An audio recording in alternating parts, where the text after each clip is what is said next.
నిర్లక్ష్యంగా ఉంటుందో,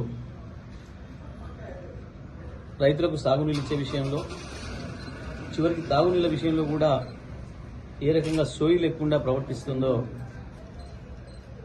మరొకసారి దానికి ప్రత్యక్ష ఉదాహరణ నాగార్జునసాగర్ టేల్ పాండ్. గత 10 సంవత్సరాలుగా ఏ క్షణం చూసినా నిండుగా ఉండే టేల్ పాండు మన విద్యుత్ అవసరాలను తీర్చేది, ప్రత్యేకించి నల్లగొండ జిల్లా మొత్తానికి తాగునీటి అవసరాలను తీర్చే టేల్ పాండు ఇవాళ 4 రోజుల్లోనే ఖాళీ అయింది, అక్రమంగా చోరీకి గురైంది.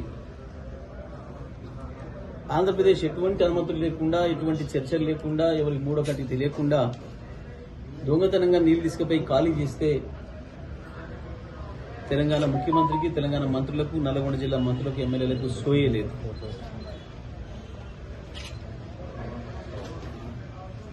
రేపు నల్లగొండ జిల్లా మరొకసారి 2014 పూర్వ పరిస్థితి పోయే ప్రమాదం వచ్చింది. ఈ జిల్లాలో వీళ్ళు ఏదైతే మేము మార్పు తెస్తారన్నారో తప్పకుండా మళ్ళీ ఫ్లోరిన్కి ఈ జిల్లాను అప్పచెప్పే ప్రమాదం తెస్తున్నారు. ఫ్లోరిన్ మహమ్మారికి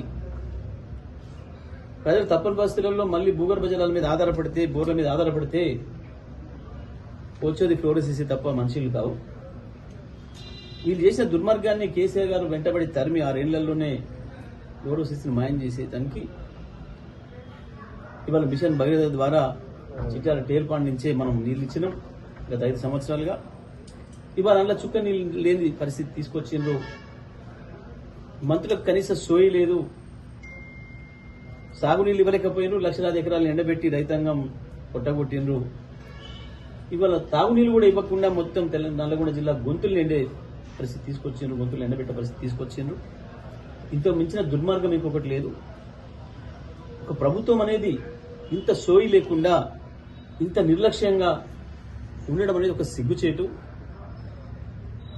గతంలో సమైక్యాంధ్ర ప్రభుత్వాలు కూడా ఇంత దరిద్రంగా లేకుండే, కానీ వాళ్ళ వచ్చిన ఆ సమైక్యాంధ్ర నాయకుల తొత్తు ప్రభుత్వం ఇది. వాళ్ళ యజమానులకు సంతోషం కలిగించే పద్ధతుల్లో వీళ్ళ ప్రవర్తన కనబడుతుంది. జిల్లాలో ఓట్లేసి గెలిపించిన ప్రజలు వీళ్ళకు కనబడతలేరు. వీళ్ళకి ఆనాడు బీఫామ్లు ఇచ్చిన బాసులే మళ్లీ గుర్తొస్తున్నట్టున్నారు. ఇంత దుర్మార్గంగా ప్రవర్తిస్తున్నారు. మరి వెంటనే టేల్ పాండ్లో నీళ్లు ఖాళీ అయిన దానికి బాధ్యులెవరు, ఎందుకు జరిగిందో సమాధానం చెప్పాల్సిన బాధ్యత ప్రభుత్వం పైన ఉంది, ముఖ్యమంత్రి పైన, జిల్లా మంత్రుల పైన ఉంది. మరి వెంటనే తగు చర్యలు తీసుకొని జిల్లాలో ప్రజలు ఏదైతే భయభ్రాంతులకు గురవుతున్నారో, మళ్లీ మనుషుల కొరకు మేము ఎక్కడికి పోవాలి, మళ్లీ 1000 ఫీట్ల లోతుకు పోయి ఫ్లోరోసిస్ వ్యాధి మహమ్మారి తెచ్చుకొని తాగాలన్న బాధ, భయం మొదలైంది జిల్లా ప్రజల్లో. మరి వెంటనే తగు చర్యలు తీసుకొని జిల్లా ప్రజలకు ధైర్యం ఇవ్వాల్సిన అవసరం. మన విద్యుత్ అవసరాలు కూడా ఎంతో గొప్పగా నీరు పూర్తిగా అందుబాటులో ఉంటే, రాత్రిపూట, సాయంత్రం పూట ఎక్కువ ధరకు విద్యుత్ ఉన్నప్పుడు మనం ఇక్కడ నీళ్లు ఉపయోగించుకొని విద్యుత్ తయారు చేసుకునేవాళ్ళం. మళ్ళీ రాత్రిపూట తక్కువ ధర ఉన్నప్పుడు విద్యుత్ కొనుగోలు చేసి ఈ నీళ్లను రివర్స్ చేసేవాళ్ళం.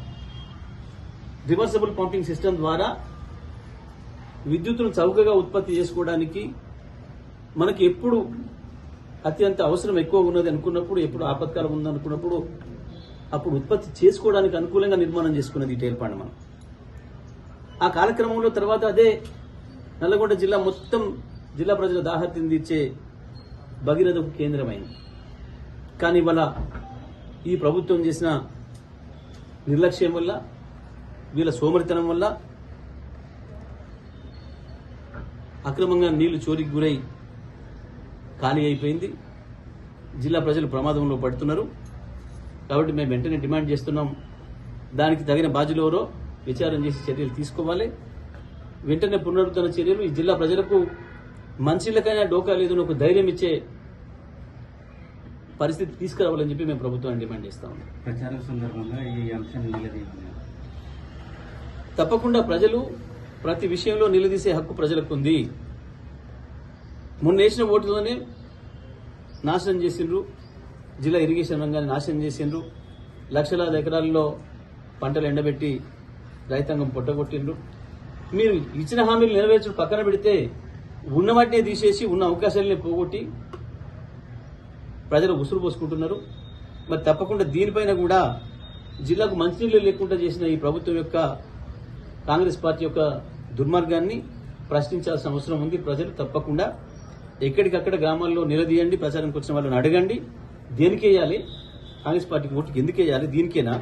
సాగునీళ్లు లేకుండా చేసినందుకు, తాగునీళ్లు లేకుండా చేసినందుకు, విద్యుత్ అవసరాలు తీర్చే ప్రాజెక్టును ఖాళీ చేయించినందుకు దీనికి వేయాలనేది ప్రజలు కూడా అడగాల్సిన అవసరం ఉంది. తప్పకుండా దీనిపైన ప్రభుత్వం కూడా వెంటనే స్పందించాల్సిన అవసరం ఉంది. లేకపోతే పెద్ద ఎత్తున ప్రజా ఉద్యమానికి కూడా మేము శ్రీకారం చుడతామని చెప్పి తెలియజేస్తాము.